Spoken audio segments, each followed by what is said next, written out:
सौभाग्यशाली हैं।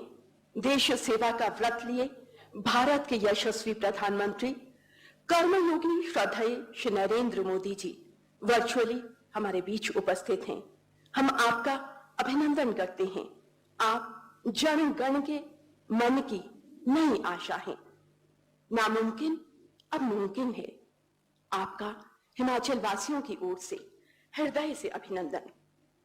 सादर निवेदन है हिमाचल प्रदेश विधानसभा अध्यक्ष माननीय श्री विपिन सिंह परमार जी से विधिवत स्वागत के लिए।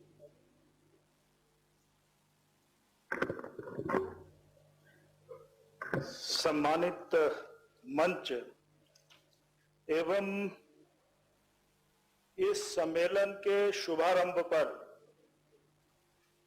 देश के यशस्वी प्रधानमंत्री जी जो जननायक के रूप में राष्ट्र की ऐसी भावना देश के करोड़ों करोड़ों लोगों के मनों में पैदा हो, कार्य साधक विलक्षण प्रतिभा के धनी श्रद्धेय श्री नरेंद्र मोदी जी, जिनका वर्चुअली हमें मार्गदर्शन प्राप्त हो रहा है, इस काउंसिल चैम्बर के माध्यम से हिमाचल प्रदेश विधानसभा के माध्यम से मैं आपका दिल की गहराइयों से अभिनंदन सत्कार करता हूं। 100 वर्ष पहले इसी शिमला में प्रथम नॉमिनेटेड फ्रेडरिक वाइट, जो हाउस ऑफ कॉमन से लोकतंत्र के एक विशेषज्ञ थे, पीठासीन अधिकारियों के सम्मेलन को उन्होंने संबोधित किया था। शताब्दी वर्ष के आयोजन करवाने का यह मौका श्री ओम बिड़ला जी ने हमें शिमला विधानसभा हिमाचल प्रदेश को दिया। मैं आपका जो इस एपोक के चेयरपर्सन है उनका भी अभिवादन करता हूं, स्वागत करता हूं। हम सभी इस क्षण के गवाह बन गए कि 100 साल पहले जब ये पीठासीन अधिकारियों का सम्मेलन हुआ, तो आज 100 वर्ष के बाद ये मौका इतिहास में जब लिखा जाएगा तो 1921, 2021 हमेशा इतिहास के पन्नों में लिखा जाएगा। मैं आदरणीय श्री ओम बिड़ला जी का अभिवादन सत्कार करता हूं। आदरणीय ओम बिड़ला जी जो हमारे शक्ति के पुंज हैं, प्रेरणा स्रोत है, मार्गदर्शक हैं, आपका अभिवादन। आदरणीय श्री जयराम ठाकुर जी, आपका अभिवादन, आपके सहयोग आभार, अभिनंदन व सत्कार करता हूं।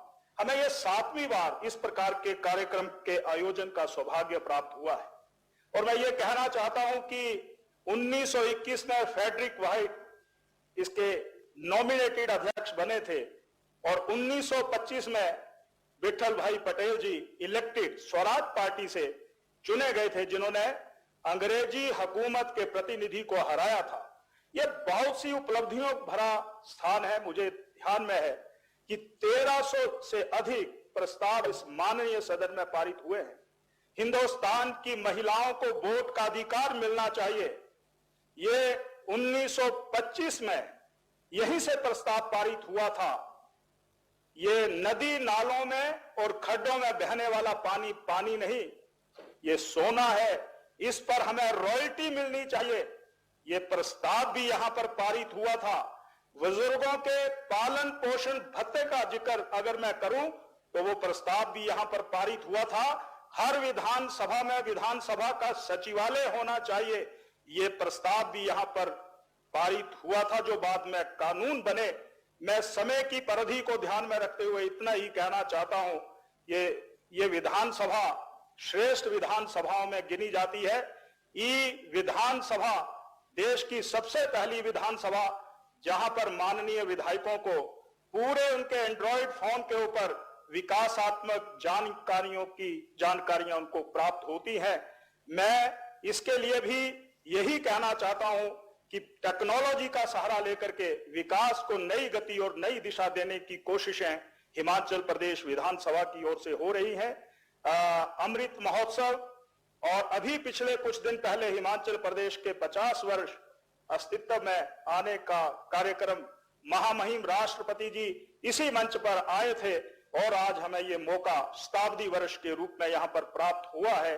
ये 3 प्रकार की जो मैं कह सकता हूं कि हिमाचल प्रदेश के विकास में शिखर की ओर ले जाने के लिए जो प्रयास हुए हैं, मैं इस विधानसभा के उन तमाम अध्यक्षों का भी अभिवादन धन्यवाद और हिमाचल प्रदेश के उन निवर्तमान मुख्यमंत्रियों का भी अभिवादन करना चाहता हूं, जिन्होंने अपने हाथों से एक एक ईंट हिमाचल प्रदेश के विकास के लिए लगाई है और उसमें आदरणीय मुख्यमंत्री श्री जयराम ठाकुर जी का भी आभार प्रकट करना चाहता हूं।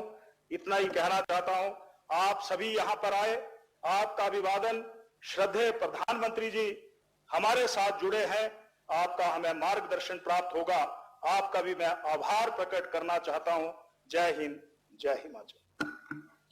आभार माननीय अध्यक्ष महोदय। आज से लगभग 25,000 वर्ष पूर्व गण और संघ जैसे शब्द प्रयोग में रहे हैं। हमारे देश की माटी में लोकतंत्र की प्राचीन जड़ें मजबूत हो रही हैं। प्रदेश विधानसभा अपने गौरवमय इतिहास और परंपराओं के लिए विश्वविख्यात है। हिमाचल प्रदेश विधानसभा में नेता प्रतिपक्ष आदरणीय श्री मुकेश अग्निहोत्री जी से सादर निवेदन है संबोधन के लिए।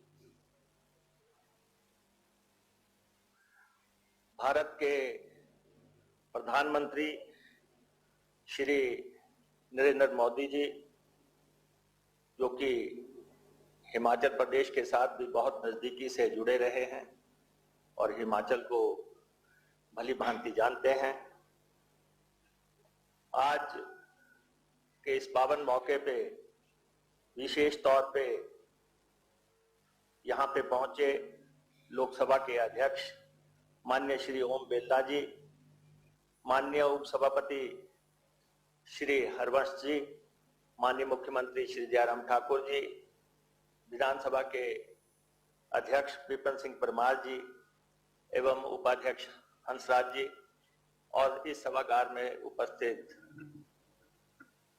समस्त विधानसभा से आए हमारे पीठासीन अधिकारीगण, माननीय प्रधानमंत्री जी, आज बहुत ही गौरवपूर्ण क्षण है।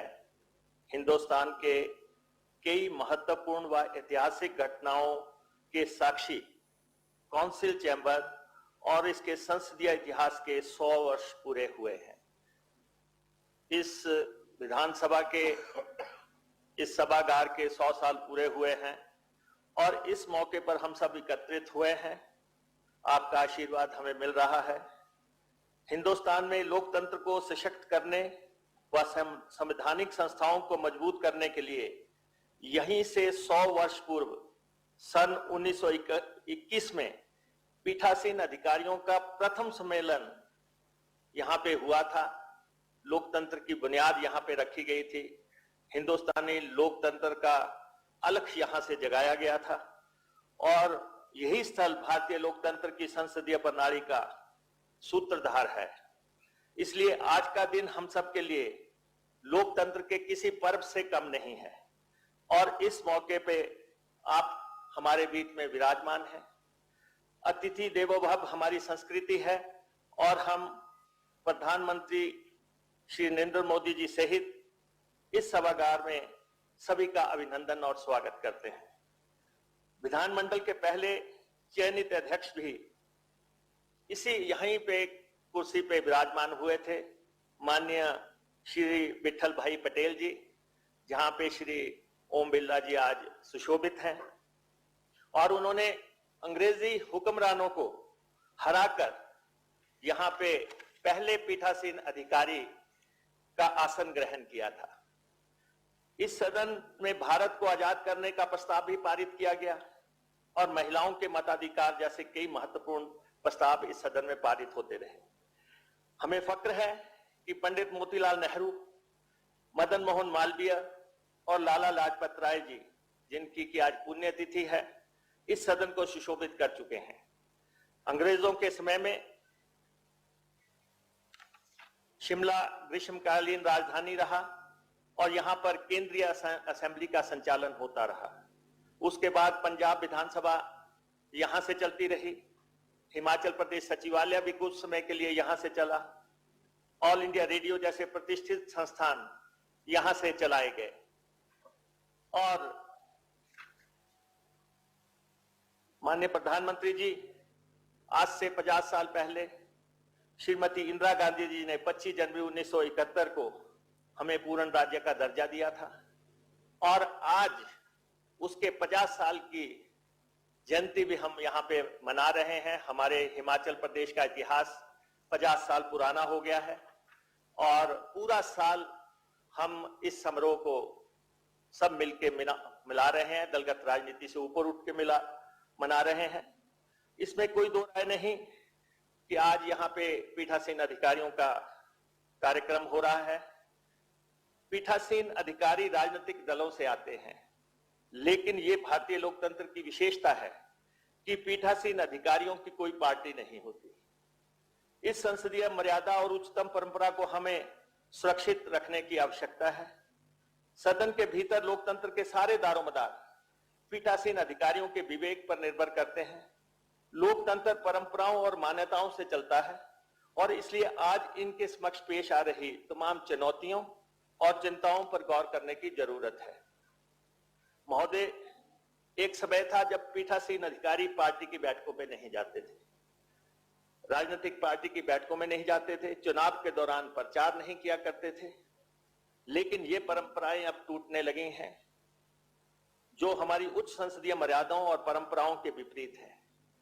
मुनासिब है कि ऐसा कोई कानून नहीं है, लेकिन हमारी संसदीय मर्यादाएं और परंपराएं हैं और पक्ष विपक्ष दोनों को इस पर मिलकर विचार करना होगा।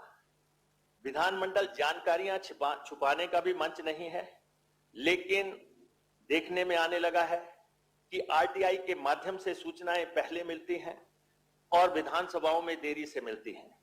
ये भी एक चिंतनीय विषय है। देखने में आया है कि दल बदल कानून बंद तो गया है, लेकिन उसको लेकर कई तरह की अवधारणाएं हैं। मामले अदालतों में जाते हैं और भारतीय लोकतंत्र कटघरे में खड़ा होता है। हिमाचल प्रदेश विधानसभा का दस्तूर रहा है कि हम 35 बैठकें करते हैं और प्रयास रहता है कि ये सभी बैठकें पूरी की जाएं। विधानसभा में शून्यकाल हो या ना हो, इस पर फैसला लंबित है और इस पर आपका मार्गदर्शन भी अमूल्य है। सदन पक्ष और विपक्ष से चलता है। ये जाहिर भी है कि विपक्ष के पास संख्या बल नहीं होती। चर्चाओं में संतुलन लाने के लिए विपक्ष को पर्याप्त समय मिलना चाहिए, अन्यथा लोगों के मुद्दे दबे रह जाएंगे, क्योंकि ये माना गया है कि opposition is the soul of democracy.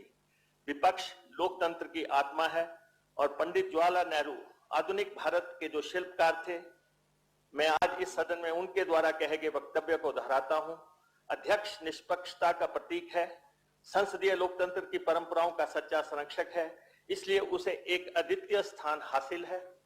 भारतीय संविधान द्वारा विशेषाधिकार प्राप्त है। यही बात माननीय श्री ओम बिरला जी ने भी कही है कि पीठासीन अधिकारियों की शक्तियों को तर्कसंगत बनाने की जरूरत है। हम हिंदुस्तान की पहली पेपरलेस असेंबली का गौरव हमें प्राप्त है।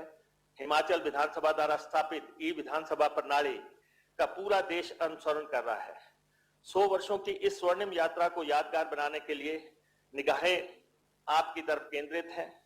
हिमाचल प्रदेश विधानसभा का दूसरा परिसर धर्मशाला में स्थापित है, जो कि ई विधान की राष्ट्रीय स्तर की एकेडमी बनाने के लिए हम लंबे अरसे से प्रयास कर रहे हैं। जब मैं संसदीय कार्य मंत्री था तब भी इस एकेडमी के प्रयास हुए, लेकिन मुझे उम्मीद है कि आपका वरदहस्त प्राप्त होगा तो इस स्वर्णिम यात्रा में एक शानदार उपलब्धि दर्ज होगी। आज आपकी गौरवमयी उपस्थिति में इस कार्यक्रम से हिंदुस्तान के संसदीय इतिहास का एक नया इतिहास जुड़ा है। निश्चित तौर पर इससे हमारी लोकतांत्रिक संसदीय प्रणाली मजबूत होगी। मैं भारत के प्रधानमंत्री श्री नरेंद्र भाई मोदी जी का और श्री ओम बिरला जी का विशेष तौर पे आभारी हूं कि आपने हिमाचल प्रदेश विधानसभा में हो रहे इस कार्यक्रम के लिए समय निकाला और हम सबको गौरवान्वित किया। बहुत बहुत धन्यवाद। आभार माननीय राज्यसभा के उपसभापति आदरणीय श्री हरिवंश जी से सादर निवेदन है विचार साझा करने के लिए।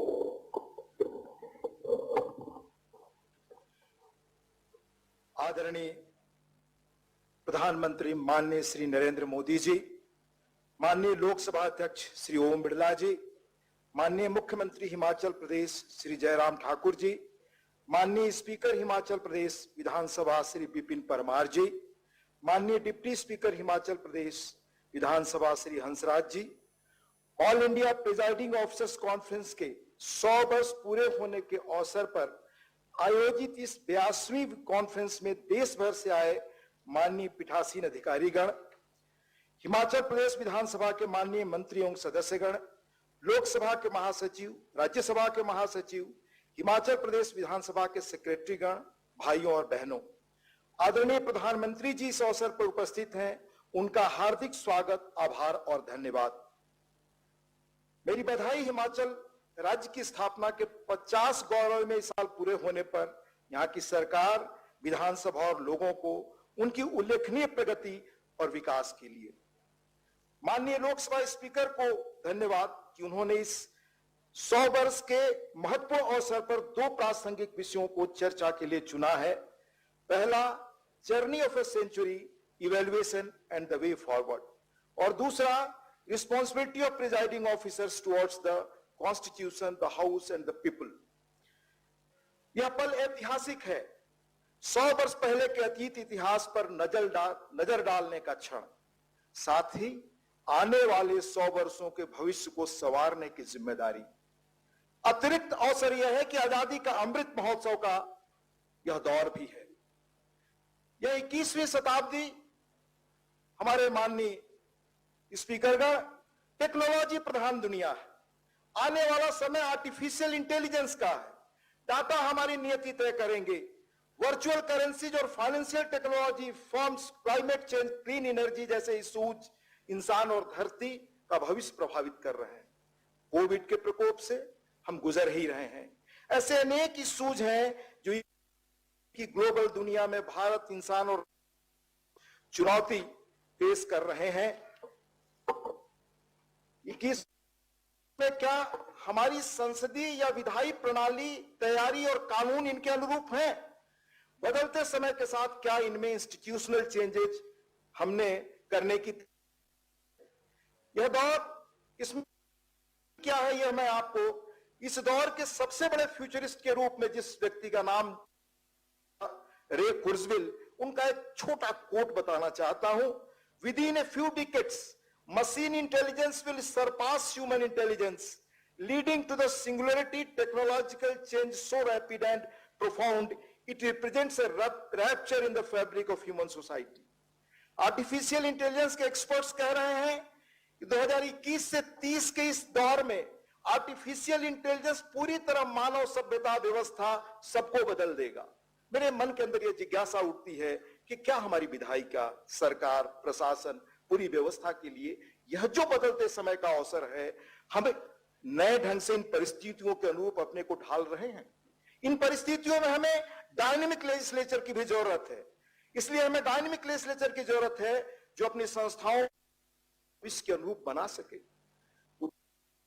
ब्रिटेन में parliamentary office of science and technology का महत्वपूर्ण काम हो रहा है।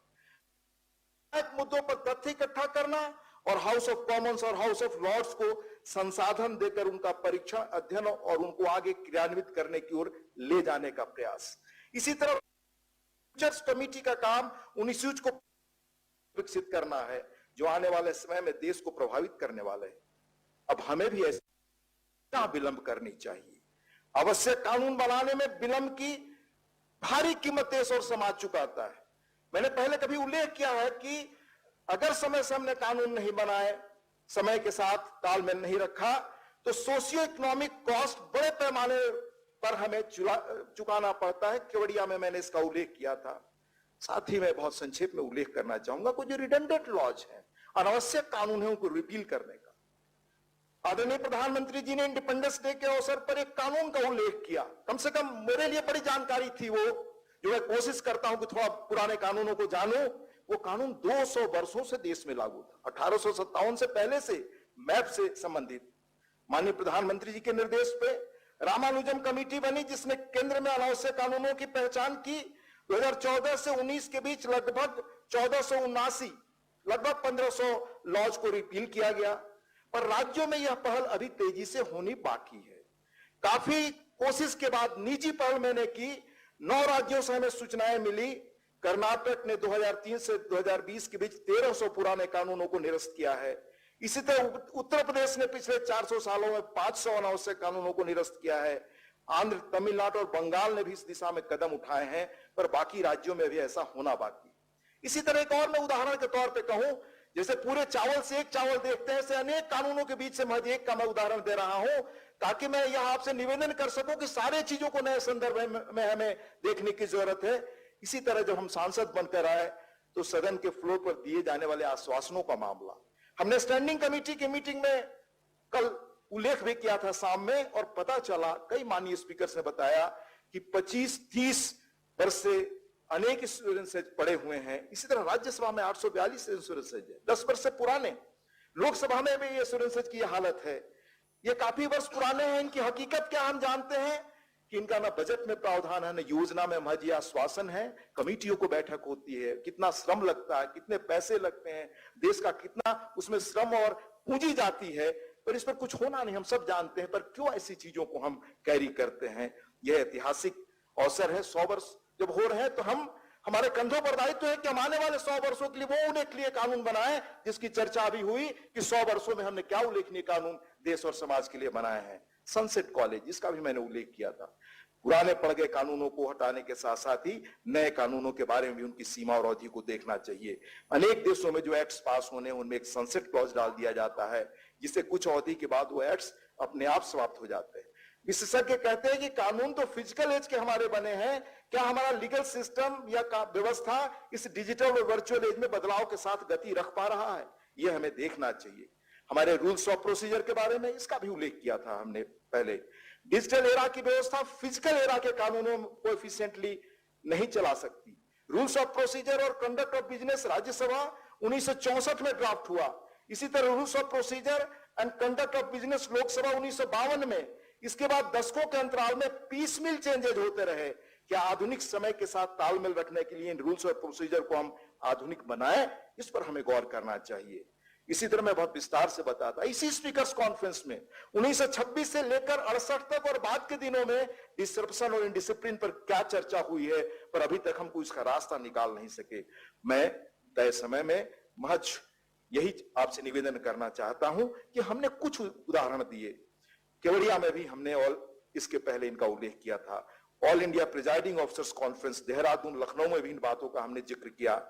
एक पंक्ति में अगर मुझे अपना कहने का मर्म बताना हो तो समय के साथ हम बदलें, मानव भविष्य में नियति निर्धारण में टेक्नोलॉजी का महत्व पहचाने, क्योंकि समय और लहरें किसी की प्रतीक्षा नहीं किया करती। बहुत धन्यवाद, नमस्कार। शुक्रिया महोदय। मुख्यमंत्री आदरणीय श्री जयराम ठाकुर जी से सादर विनती है संबोधन के लिए।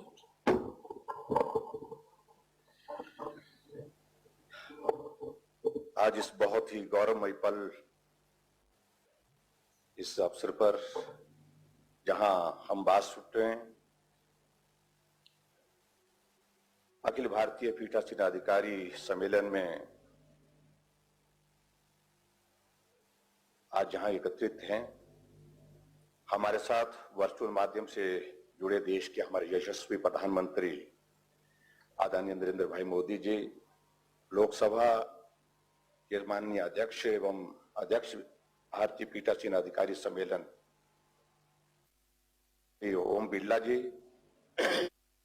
माननीय उप सभापति आदरणीय श्री हरिवंश जी, हिमाचल प्रदेश विधानसभा के श्री विपिन सिंह परमार जी, हिमाचल प्रदेश विधानसभा में विपक्ष के नेता श्री मुकेश अग्निहोत्री जी, हिमाचल प्रदेश विधानसभा के माननीय उपाध्यक्ष श्री हंसराज जी, सभी माननीय मंत्रीगण, विधायकगण, यहाँ विधान परिषदों के पीठासीन अधिकारीगण तथा पीठासीन उप पीठासीन अधिकारीगण, उपस्थित मीडिया के बंधु, भाई और बहनों,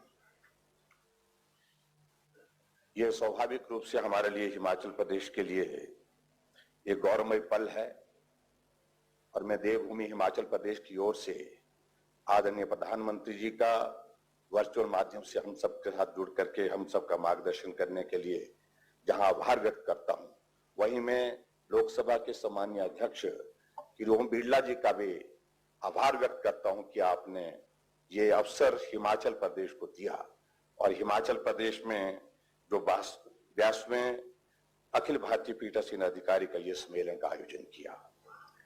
मैं हिमाचल प्रदेश की समस्त जनता की ओर से आपका हृदय से आभार व्यक्त करता हूं। आज के इस ऐतिहासिक अवसर पर मुझे यह कहते हुए गर्व हो रहा है कि संसद, विधानसभा और विधान परिषद हमारे देश की प्रजातांत्रिक व्यवस्था के केंद्र बिंदु हैं।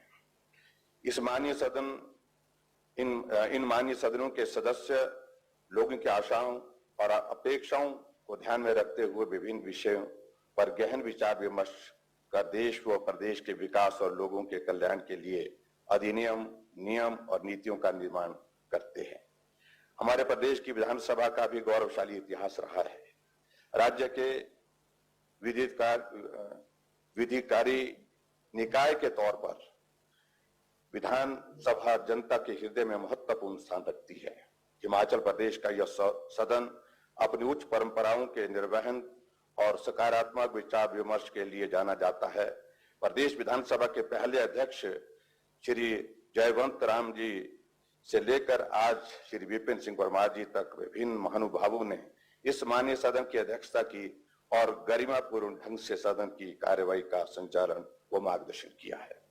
इस अवसर पर मैं हिमाचल निर्माता और हिमाचल के प्रथम मुख्यमंत्री डॉक्टर यशवंत सिंह परमार जी, उनके पश्चात पूर्व में मुख्यमंत्री रहे श्री रामलाल ठाकुर जी, स्वर्गीय श्री वीरभद्र सिंह जी, श्री शांता कुमार जी, श्री प्रेम कुमार धूमल जी के द्वारा प्रदेश को प्रदान किए गए नेतृत्व और योगदान को भी स्मरण करता हूं। हिमाचल प्रदेश भारत का पहला राज्य है जिसमें कागज रहित कार्य आरंभ किया गया है, जिसे ई विधान के रूप में जाना जाता है। पूर्व राष्ट्रपति स्वर्गीय डॉक्टर एपीजे अब्दुल कलाम जी, स्वर्गीय श्री प्रणब मुखर्जी जी तथा प्रदेश के पूर्ण राजत्व के स्वर्ण जयंती वर्ष के अवसर पर हाल ही में भारत के माननीय राष्ट्रपति श्री रामनाथ कोविंद जी ने भी इस माननीय सदन को संबोधित कर इसका गौरव बढ़ाया है। इसी सदन ने लोकहित में अनेक अधिनियम, नियम और नीतियों का निर्माण किया, जिनके कारण प्रदेश का चहुमुखी विकास और लोगों का कल्याण सुनिश्चित हुआ है। हमारे प्रदेश ने वर्ष 1948 में अपने गठन से लेकर अब तक अपनी विकास यात्रा में कई आयाम स्थापित किए हैं। हिमाचल प्रदेश के गठन के समय प्रदेश की आर्थिक स्थिति बहुत कमजोर थी, आय के पर्याप्त साधन नहीं थे तथा विभिन्न साधनों का भी अभाव था। प्रदेश की कठिन भौगोलिक परिस्थितियां विकास के लिए बहुत बड़ी एक चुनौती थी। लेकिन मुझे आज प्रसन्नता है, आज हिमाचल प्रदेश छोटा राज्य होने के बावजूद भी अपनी विकास की गति को तेजी से आगे बढ़ाते हुए हम एक नहीं अनेक मामलों में बहुत बड़े राज्यों से भी बेहतर प्रदर्शन करने की कोशिश कर रहे हैं। प्रदेश के गठन के समय प्रदेश की प्रति व्यक्ति आय 240 रुपए थी, जो वर्ष 2020-21 में बढ़ करके 1,95,000 से अधिक हो गई। स्वाभाविक रूप से हिमाचल प्रदेश ने कठिन और विपरीत परिस्थितियों के बावजूद भी अपनी विकास यात्रा को गति देने में सफलता हासिल की है। और यहाँ आज के इस कार्यक्रम में मैं बहुत लंबी बात नहीं कहूंगा, क्योंकि मुझसे पहले सभी साथियों ने अपनी बात कही है। मैं इस ऐतिहासिक अवसर पर माननीय प्रधानमंत्री श्री नरेंद्र मोदी जी का बहुमूल्य समय देने व आशीर्वाद प्रदान करने के लिए आभार व्यक्त करता हूं। मैं अखिल भारतीय पीठासीन अधिकारी सम्मेलन के शताब्दी वर्ष समारोह को हिमाचल प्रदेश में आयोजित करने का अवसर प्रदान करने तथा इसकी अध्यक्षता करने के लिए माननीय अध्यक्ष लोकसभा श्री ओम बिरला जी का भी आभार व्यक्त करता हूं। मैं राज्यसभा के माननीय उपसभापति आदरणीय श्री हरिवंश जी, सभी राज्यों के विधान सभाओं, विधान परिषदों के पीठासीन अधिकारीगण तथा उप पीठासीन अधिकारीगण का भी इस सम्मेलन में शामिल होने के लिए आभार व्यक्त करता हूं। मैं विधानसभा के सम्मानीय अध्यक्ष श्री विपिन सिंह परमार जी का भी आभार व्यक्त करता हूं, बधाई देता हूं उनको भी। और ये संयोग है कि इस वर्ष जहां हम आज ये पीठासीन अधिकारियों के 100 वर्ष का ये शताब्दी समारोह यहाँ पर आयोजित कर रहे हैं, और यहाँ हिमाचल प्रदेश में हम इस वक्त अपने स्टेटहुड के, अपने पूर्ण राज्यत्व के 50 वर्ष पूरे करके हम आगे बढ़ रहे हैं। हमने इस वर्ष 50 वर्ष के इस स्टेटहुड के संदर्भ में बहुत सारे कार्यक्रम हिमाचल प्रदेश में निर्धारित किए थे, लेकिन कोविड की स्थिति के कारण कुछ कार्यक्रमों में हमें परिवर्तन करना पड़ा है। लेकिन फिर भी उसके बावजूद बहुत सारे कार्यक्रम हम आने वाले समय में हम अभी तक करने वाले हैं। कोविड के संदर्भ में मुझे सिर्फ इतना ही कहना है कि हिमाचल प्रदेश ने अपनी प्रथम डोज जो है वो पूरे देश भर में सबसे पहले पूर्ण की। उसके लिए मैं प्रदेश की जनता का जहां आभार व्यक्त करता हूं, विशेष तौर से मैं आदरणीय प्रधानमंत्री जी का आभार व्यक्त करता हूं। वर्चुअल माध्यम से जुड़ करके आपने हम सबको मार्गदर्शन किया, और आज हम सेकंड डोज का भी 75% जो है वो हिमाचल प्रदेश में हम पूर्ण कर चुके हैं।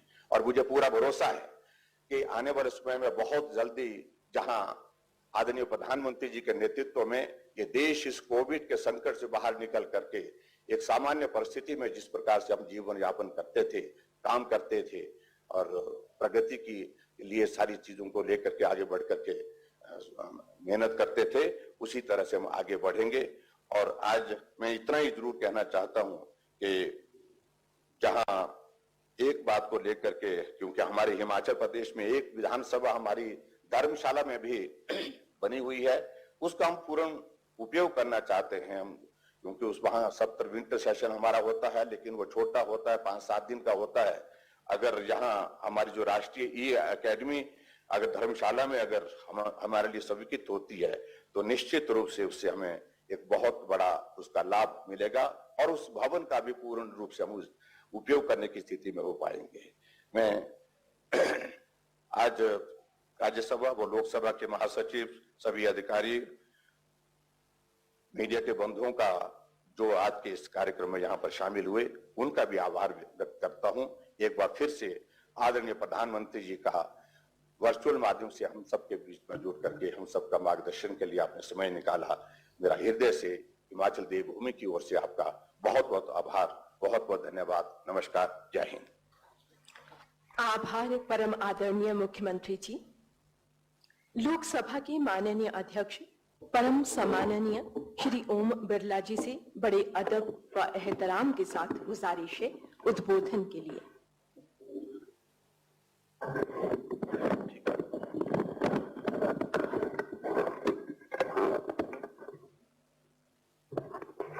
देश भर से आए सभी पीठासीन अधिकारियों का देवभूमि और प्राकृतिक सौंदर्यता का प्रदेश हिमाचल की इस ऐतिहासिक नगरी शिमला में मैं हार्दिक स्वागत करता हूं, अभिनंदन करता हूं। शिमला हमारे देश के अंदर कई ऐतिहासिक क्षणों का साक्षी रहा है, और आज हम इस शताब्दी समारोह के माध्यम से इस दिन को अविस्मरणीय बनाने जा रहे हैं। मैं इस सम्मेलन में संसदीय कार्यों का लंबा अनुभव रखने वाले माननीय प्रधानमंत्री नरेंद्र मोदी जी का अभिनंदन करता हूं, जो आज हमसे जुड़े हैं, जिनका मार्गदर्शन हमें मिलेगा और उनका मार्गदर्शन हमें निरंतर प्रोत्साहित करता है।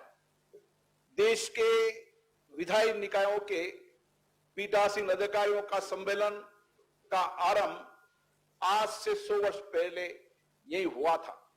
इस सम्मेलन के माध्यम से देश के लोकतंत्र को अधिक सशक्त मजबूत बनाने के लिए कई निर्णय और में बड़ी भूमिका इस जगह की रही है। सम्मेलन की इस लंबी यात्रा में हमें माननीय विठल भाई पटेल, माननीय गणेश मावलंकर जी समेत पूर्व अध्यक्षों का भी मार्गदर्शन मिला है। उनके नेतृत्व में विधान मंडलों को समाज की बदलती जरूरतों के अनुरूप अधिक संवेदनशील और सक्रिय बनाने में सहायता मिली है। आज विधान मंडलों के समस्त ज्वलंत विषयों पर चर्चा और संवाद के माध्यम से देश के सामने सर्वमान्य समाधान प्रस्तुत करने का एक प्रमुख दायित्व है, जिससे लोकतांत्रिक परंपराएं और समृद्ध हो और विकसित हो। इस सम्मेलन में निरंतर चर्चा होती रही कि भारत के तीनों अंगों में किस प्रकार हम अपनी अपनी भूमिका में आदर्श संतुलन बनाए रखें और किस प्रकार विधायी निकायों को अधिक समर्थ और अधिक सक्षम बनाया जाए। हमारा ध्यान इस बात पर भी है कि विधान मंडलों में होने वाली चर्चा अधिक अनुशासित हो, सारगर्भित हो, गरिमा में हो और संसदीय विशेषाधिकारों में स्पष्टता लाए। बदलते परिप्रेक्ष्य में संसदीय समिति के कार्यक्रम को भी अधिक प्रभावी बनाया जाना और सूचना प्रौद्योगिकी का अधिक उपयोग हो, ताकि जनप्रतिनिधि अपने संसदीय दायित्वों का सम्यक निर्वहन कर सके। विधान मंडलों की बैठकों की घटती बैठकों की संख्या तथा कानून निर्माण के चर्चा में कमी हमारे लिए चिंता का विषय है और इसीलिए आजादी के अमृत महोत्सव में हम संकल्प करें कि फिर से विधान मंडलों की नियम प्रक्रिया की समीक्षा करने की आवश्यकता है, ताकि सभी विधायी संस्थाओं को नियम प्रक्रियाओं में एक रूपता हो, जिसमें सदन की गरिमा और प्रतिष्ठा और बढ़े, लोकतंत्र को सशक्त, जवाबदेही तथा पारदर्शी बनाते हुए सदनों में माध्यम से ज्यादा जनता को हम बेहतर परिणाम दे पाएं। इसलिए सभी दलों से चर्चा करने की आवश्यकता है। मुझे आशा है सभी दल इसमें सकारात्मक सहयोग देंगे। विधायकों के पीठासीन अधिकारी के रूप में हमारा विशेष दायित्व है कि हम एक समर्थ, सक्षम और एक सशक्त विधायिकी के निर्माण का सामूहिक संकल्प लें, जो 21वीं सदी की जरूरतों के अनुरूप के साथ साथ नई चुनौतियों का भी सामना कर सके और हम इन विधायी संस्थाओं को सशक्त, मजबूत, जनता के प्रति जवाबदेह बना सके। ये सम्मेलन, इसकी चर्चा के लिए हम यहाँ पर आए। निश्चित रूप से 2 दिन के सम्मेलन में एक निश्चित परिणाम निकलेगा और देश की जनता की अपेक्षा और आकांक्षाओं के अनुसार ये संस्थाएं काम करेगी। आप सभी को बहुत बहुत धन्यवाद। जय हिंद। आभार माननीय अध्यक्ष महोदय। हमारी उम्मीदों का भारत बनाने वाले आत्मनिर्भर भारत के शिल्पकार, हमारे स्नेहिल अभिभावक, सुशासन व विकास के प्रेरणा पुंज, भारत के यशस्वी प्रधानमंत्री परम श्रद्धेय श्री नरेंद्र मोदी जी अब वर्चुअल माध्यम से अपने आशीर्वचनों से हमारा मार्गदर्शन करेंगे, हमें प्रेरणा देंगे। श्रद्धेय प्रधानमंत्री जी से आदर सहित विनती है उद्बोधन के लिए। नमस्कार। कार्यक्रम में हमारे साथ उपस्थित लोकसभा के माननीय अध्यक्ष श्री ओम बिरला जी, राज्यसभा के माननीय उपसभापति श्री हरिवंश जी, हिमाचल प्रदेश के लोकप्रिय मुख्यमंत्री श्री जयराम ठाकुर जी, हिमाचल विधानसभा में नेता प्रतिपक्ष श्री मुकेश जी, हिमाचल विधानसभा अध्यक्ष श्री विपिन सिंह परमार जी, देश के विभिन्न सदनों के पीठासीन सभी सम्माननीय अधिकारीगण और उपस्थित देवियों और सज्जनों, प्रिसाइडिंग ऑफिसर्स की ये महत्वपूर्ण कॉन्फ्रेंस हर साल कुछ नए विमर्शों और नए संकल्पों के साथ होती है। हर साल इस मंथन से कुछ न कुछ अमृत निकलता है जो हमारे देश को, देश की संसदीय व्यवस्था को गति देता है, नई ऊर्जा देता है, नए संकल्पों के लिए प्रेरित करता है। ये भी बहुत सुखद है कि आज इस परंपरा को 100 साल हो रहे हैं। ये हम सबका सौभाग्य भी है और भारत के लोकतांत्रिक विस्तार का प्रतीक भी है। मैं इस महत्वपूर्ण अवसर पर आप सभी को, देश की संसद और सभी विधानसभाओं के सभी सदस्यों के और सभी देशवासियों को भी बधाई देता हूं। साथियों, भारत के लिए लोकतंत्र सिर्फ एक व्यवस्था नहीं है। लोकतंत्र भारत का स्वभाव है, भारत की सहज प्रवृत्ति है। आपकी ये यात्रा इसलिए भी और विशेष हो गई है क्योंकि इस समय भारत अपनी आजादी के 75 साल का पर्व मना रहा है, अमृत महोत्सव मना रहा है। ये संयोग इस कार्यक्रम की विशिष्टता को तो बढ़ाता ही है, साथ ही हमारी जिम्मेदारियों को भी कई गुना कर देता है। साथियों, हमें आने वाले वर्षों में देश को नई ऊंचाइयों पर लेकर जाना है, असाधारण लक्ष्य हासिल करने हैं। ये संकल्प सबके प्रयास से ही पूरे होंगे और लोकतंत्र में, भारत की संघीय व्यवस्था में जब हम सबका प्रयास की बात करते हैं तो सभी राज्यों की भूमिका उसका बड़ा आधार होती है। देश के बीते सालों में देश ने जो हासिल किया है उसमें राज्यों की सक्रिय भागीदारी ने बड़ी भूमिका निभाई है। चाहे पूर्वोत्तर की दशकों पूरी समस्याओं का समाधान हो, दशकों से अटकी लटकी विकास की तमाम बड़ी परियोजनाओं को पूरा करना हो, ऐसे कितने ही काम हैं जो देश ने बीते सालों में किए हैं, सबके प्रयास से किए हैं। अभी सबसे बड़ा उदाहरण हमारे सामने कोरोना का ही है। इतनी बड़ी लड़ाई देश ने सब राज्यों को साथ लेकर जिस एकजुटता से लड़ी, वो अपने आप में ऐतिहासिक है। आज भारत 110 करोड़ वैक्सीन डोज, ऐसा बड़ा आंकड़ा पार कर चुका है। जो कभी असंभव लगता था वो आज संभव हो रहा है।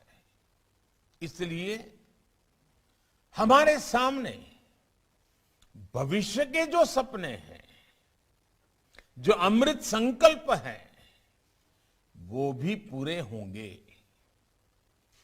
देश और राज्यों के एकजुट प्रयासों से ही ये पूरे होने वाले हैं।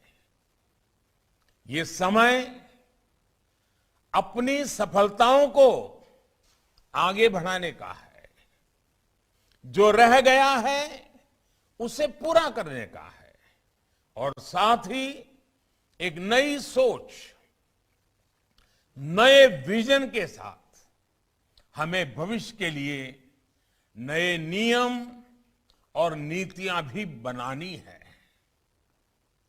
हमारे सदन की परंपराओं और व्यवस्थाएं स्वभाव से भारतीय हो, हमारी नीतियां, हमारे कानून भारतीयता के भाव को, एक भारत श्रेष्ठ भारत के संकल्प को मजबूत करने वाले हो। और सबसे महत्वपूर्ण, सदन में हमारा खुद का भी आचार व्यवहार भारतीय मूल्यों के हिसाब से हो। ये हम सबकी जिम्मेदारी है। इस दिशा में हमें अभी भी बहुत कुछ करने के अवसर है। साथियों, हमारा देश विविधताओं से भरा है। अपनी हजारों वर्ष की विकास यात्रा में हम इस बात को अंगीकृत कर चुके हैं कि विविधता के बीच भी एकता की भव्य, एकता की दिव्य अखंड धारा बहती है। एकता की यही अखंड धारा हमारी विविधता को संजोती है, उसका संरक्षण भी करती है। आज के बदलते हुए इस समय में हमारे सदनों की विशेष जिम्मेदारी है कि देश की एकता और देश की अखंडता के संबंध में अगर एक भी भिन्न स्वर उठता है तो उससे सतर्क रहना है। विविधता को विरासत के रूप में गौरव मिलता रहे, हम अपनी विविधता का उत्सव मनाते रहें। हमारे सदनों से ये संदेश भी निरंतर जाते रहना चाहिए।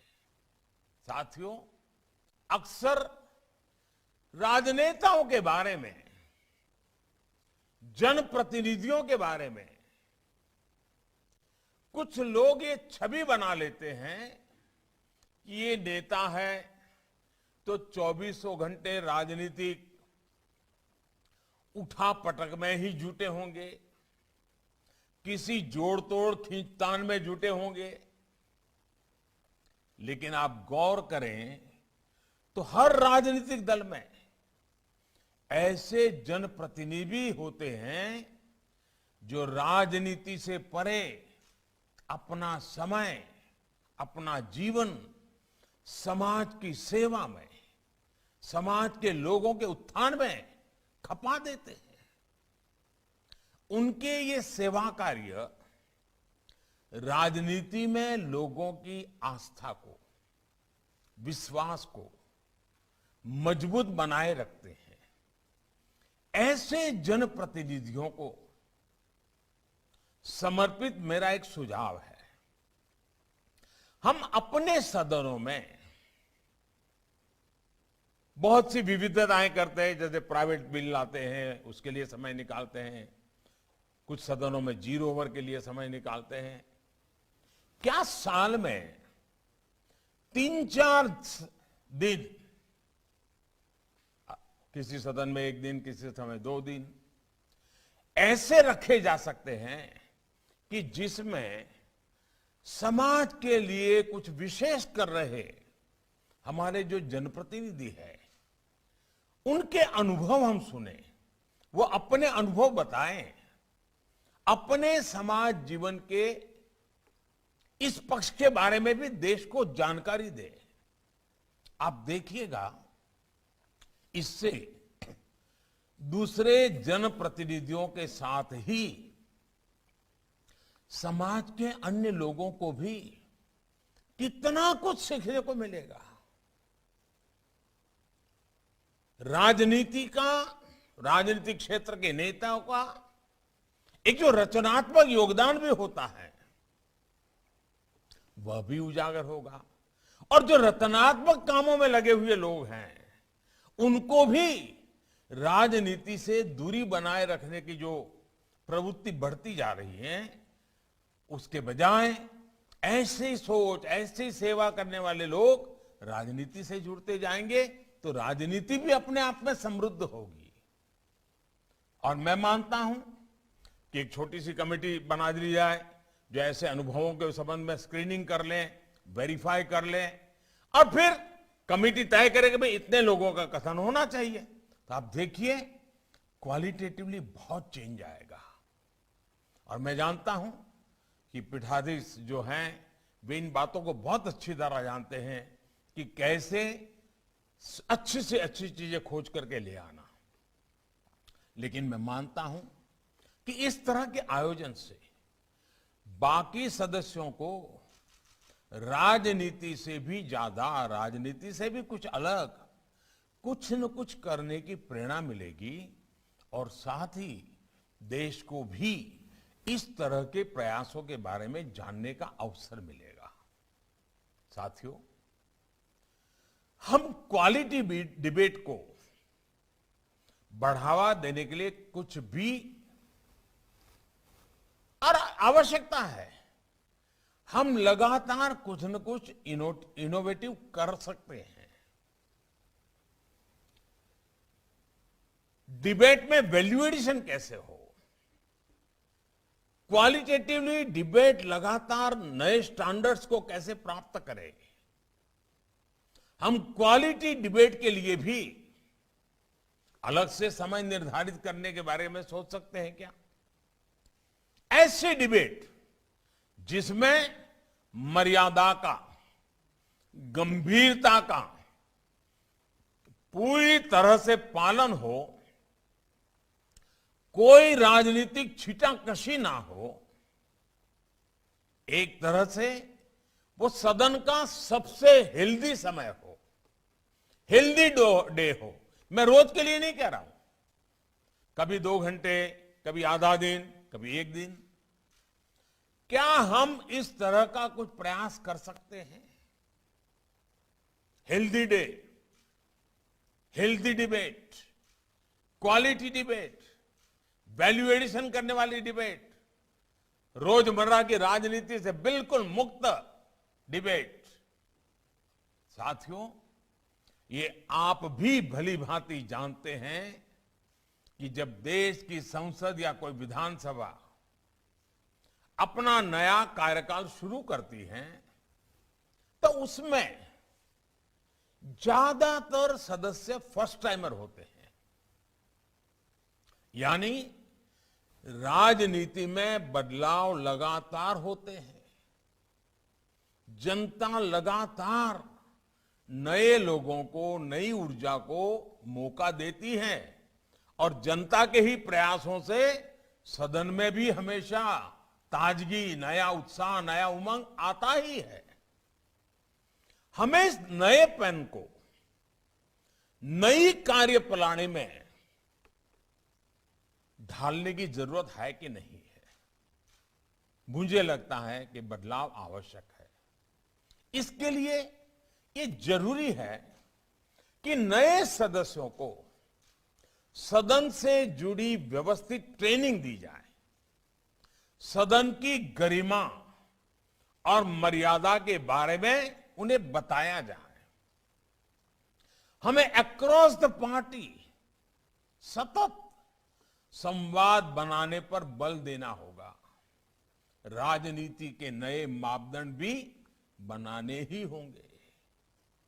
इसमें आप सभी प्रिसाइडिंग ऑफिसर्स की भूमिका भी बहुत अहम है।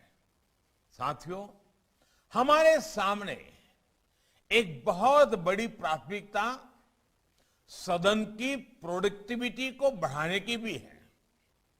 इसके लिए जितना जरूरी सदन का डिसिप्लिन है, उतना ही आवश्यक तय नियमों के प्रति कमिटमेंट भी है। हमारे कानूनों में व्यापकता तभी आएगी जब उनका जनता के हितों में सीधा जुड़ाव होगा और इसके लिए सदन में सार्थक चर्चा, परिचर्चा बहुत जरूरी है। खास तौर पर सदन में युवा सदस्यों को, आकांक्षी क्षेत्रों से आने वाले जनप्रतिनिधियों को महिलाओं को ज्यादा से ज्यादा मौका मिलना चाहिए। हमारी समितियों को भी इसी तरह ज्यादा व्यवहारिक और प्रासंगिक बनाए जाने पर विचार होना चाहिए। इससे हमारे लिए न केवल देश की समस्याएं और उनके समाधान जानना आसान होगा, बल्कि नए आइडियाज भी सदन तक पहुंचेंगे। साथियों, आप सभी इस बात से परिचित हैं कि बीते सालों में देश ने one nation one ration card, one nation one mobility card जैसी कई व्यवस्थाओं को लागू किया है। क्या इसी तरह की सुविधाओं से हमारी जनता भी कनेक्ट हो रही है और पूरे देश में भी एक साथ हमने एक नया अनुभव आ रहा है, मानो देश उत्तर से दक्षिण, पूरब से पश्चिम, कोने कोने में कनेक्ट हो रहा है। मैं चाहूंगा कि हमारी सभी विधानसभाएं और राज्य अमृत काल में इस अभियान को एक नई ऊंचाई तक लेकर जाएं। मेरा एक विचार, one nation one legislative platform, क्या यह संभव है? एक ऐसा डिजिटल प्लेटफॉर्म, एक ऐसा पोर्टल जो न केवल हमारी संसदीय व्यवस्था को जरूरी टेक्नोलॉजिकल बूस्ट दे, बल्कि देश की सभी लोकतांत्रिक इकाइयों को जोड़ने का भी काम करें। हमारे हाउसेस के लिए सारे रिसोर्सेज इस पोर्टल पर उपलब्ध हो। सेंट्रल और स्टेट लेजिस्लेचर पेपरलेस मोड में काम करें। लोकसभा के माननीय अध्यक्ष और राज्यसभा के उपसभापति महोदय के नेतृत्व में आप प्रिसाइडिंग ऑफिसर्स इस व्यवस्था को आगे बढ़ा सकते हैं। हमारे संसद और सभी विधानमंडलों की लाइब्रेरीज को भी डिजिटाइज करने और ऑनलाइन अवेलेबल कराने के लिए चल रहे कार्यों में भी तेजी लानी होगी। साथियों, आजादी के इस अमृत काल में हम तेजी से आजादी के 100 साल की तरफ बढ़ रहे हैं। आपकी 75 वर्षों की यात्रा इस बात की साक्षी है कि समय कितनी तेजी से बदलता है। अगले 25 वर्ष भारत के लिए बहुत महत्वपूर्ण है। 25 साल के बाद हम आजादी के 100 साल मनाने वाले हैं और इसलिए यह अमृत काल 25 साल का बहुत महत्वपूर्ण है। क्या इसमें हम एक मंत्र पूरी मजबूती के साथ, पूरे समर्पण के साथ, पूरी जिम्मेदारी के साथ एक मंत्र को चरितार्थ कर सकते हैं क्या? मेरी दृष्टि से वो मंत्र है कर्तव्य, कर्तव्य, कर्तव्य, कर्तव्य ही कर्तव्य। सदन में भी कर्तव्य की बात, सदन से संदेश भी कर्तव्य का ही हो। सदस्यों की वाणी में भी कर्तव्य की महक हो, उनके वर्तन में भी कर्तव्य की परिपाटी हो, परंपरा हो। सदियों की जीवन शैली, आचार विचार में भी कर्तव्य प्राथमिक हो। सदस्यों के मंथन में, वाद विवाद में, संवाद में, समाधान में, हर बात में कर्तव्य सर्वोपरि हो। हर तरफ सिर्फ कर्तव्य की बात हो, कर्तव्य का बोध हो। अगले 25 साल की हमारी कार्यशैली के हर पहलू में कर्तव्य को ही सर्वोच्च प्राथमिकता दी जाए। हमारा संविधान भी हमें यही कहता है। जब सदनों से यह संदेश जाएगा, जब सदनों में यह संदेश बार बार दोहराया जाएगा, तो इसका प्रभाव पूरे देश पर पड़ेगा, देश के प्रत्येक नागरिक पर पड़ेगा। देश बीते 75 वर्षों में जिस गति से आगे बढ़ा है, उससे कई गुना गति से देश को आगे बढ़ाने का मंत्र है कर्तव्य। 130 करोड़ देशवासियों का कर्तव्य, एक महान संकल्पों की पूर्ति के लिए कर्तव्य। मुझे पूरा विश्वास है कि आज जब संसदीय व्यवस्था की 100 वर्ष की इस नई पहल के लिए आप सबको मेरी तरफ से बहुत शुभकामनाएं हैं। आपकी इस समिट बहुत ही सफल हो। 2047 में देश को कहां ले जाना है, सदन उस पर क्या भूमिका अदा करेंगे, इसकी स्पष्ट रूपरेखा के साथ आप यहां से चलेंगे, देश को बहुत बड़ी ताकत मिलेगी। मैं फिर एक बार आप सबको बहुत बहुत बधाई देता हूं। बहुत बहुत धन्यवाद। निष्काम भाव से कर्तव्य पथ पर निरंतर अविरल गतिमान परम श्रद्धेय प्रधानमंत्री जी, देश के विकास की तलब जन जन में जगाने के लिए लोक भागीदारी, जन भागीदारी की लौ हर मन में जगाने के लिए शुक्रगुजार हैं हम। इस मुबारक मौके पर अमूल्य मार्गदर्शन के लिए श्रद्धेय प्रधानमंत्री जी, हृदय तल से कोटि कोटि आभार। हिमाचल प्रदेश विधानसभा के उपाध्यक्ष माननीय डॉक्टर हंसराज जी से आदर सहित विनती है, सम्माननीय अतिथियों के विधिवत धन्यवाद के लिए।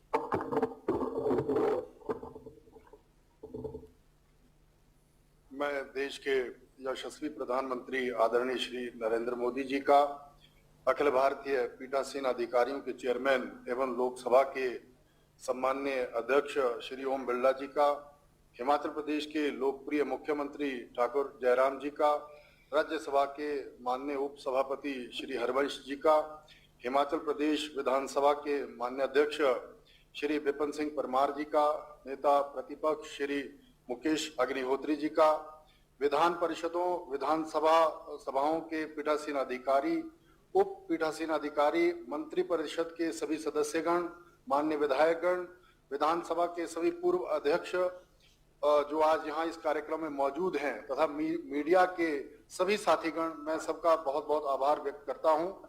मैं प्रदेशवासियों की तरफ से तथा सदन में मौजूद सभी प्रतिनिधियों की तरफ से माननीय प्रधानमंत्री जी का इस सम्मेलन को वर्चुअल माध्यम से संबोधित करने के लिए आभार व्यक्त करता हूं।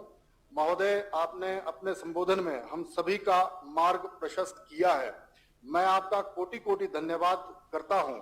मैं तहे दिल से धन्यवाद करता हूं आज के कार्यक्रम के अतिथि एवं मुख्य अतिथि अखिल भारतीय पीठासीन अधिकारियों के चेयरमैन श्री ओम बिरला जी का। उनके कुशल नेतृत्व में इस कार्यक्रम का खूबसूरती के साथ आगाज हुआ है।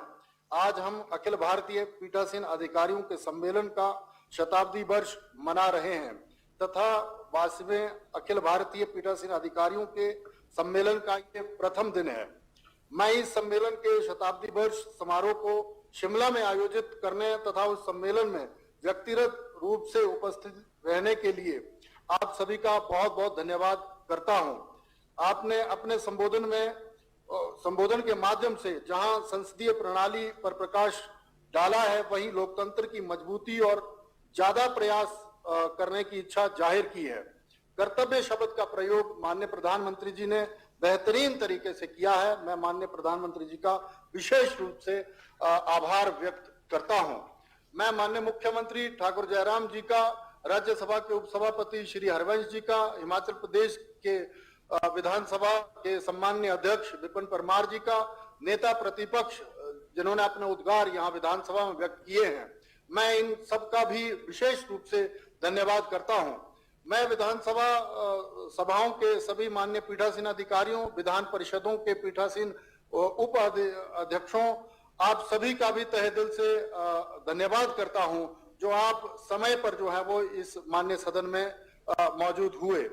मैं मंत्रिमंडल के सभी सदस्यगण, राज्यसभा तथा लोकसभा के माननीय सभी सदस्यगण, मुख्य सचेतक, उप मुख्य सचेतक, माननीय विधायकगण, हिमाचल प्रदेश राज्य विधानसभा के पूर्व पीठासीन अधिकारी तथा मीडिया के साथियों के प्रति भी अपना आभार व्यक्त करता हूं कि आपने यहां उपस्थित होकर के इस ऐतिहासिक अवसर पर इस शताब्दी समारोह की शोभा को बढ़ाया है।